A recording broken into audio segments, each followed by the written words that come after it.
దేవుని ఆజ్ఞలు, ఉపదేశం, ఈ రెండూ లేకుండా నీకు శాంతి ఎక్కడికి వెళ్ళి వస్తుందమ్మా? చాలా మంది అంటారు, నా ఇంట్లో శాంతి లేదండి.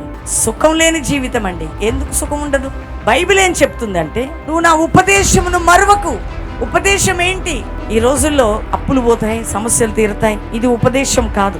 ఉపదేశం అంటే అమ్మాయికి పెళ్లి చేసి అత్తగారింటికి పంపేటప్పుడు నిజంగా తల్లి గాని తన కూతురు జీవితం బాగుండాలి అనుకుంటే తల్లిదండ్రులు అత్తకు లోబడు, మామకు లోబడు, కుటుంబం ఇట్లు కట్టుకో అని మంచి ఉపదేశం చేసి పంపుతారు. దేవుని వాక్యం ఉపదేశం ఏం చెప్తుందంటే, నువ్వు అటు చూడొద్దు, ఇటు వెళ్ళొద్దు, ఇటువంటి బుద్ధి లేని పనులు చేయొద్దు, కోపగించుకోవద్దు, ద్వేషభావం ఉండొద్దు, దైవిక మనసు కలిగి ఉండాలి, ప్రార్థన జీవితం ఉండాలి, వాక్యం ఉండాలి, మంచి నడవడిక ఉండాలి, మంచి చూపులు ఉండాలి, నువ్వు ఉన్న స్థలంలో ఉద్యోగులుగానే ఎక్కడ నమ్మకంగా ఉండాలి, పరిచర్యలో నమ్మకంగా ఉండాలి. ఇదంతా ఉపదేశం. ఉపదేశం ఏం చేస్తుంటే నీ జీవితాన్ని సరి చేస్తుంది. సంఘాల్లో ఎక్కడ ఉపదేశం ఉంటుందో అక్కడ దేవుని దీవెనలు ఉంటాయి.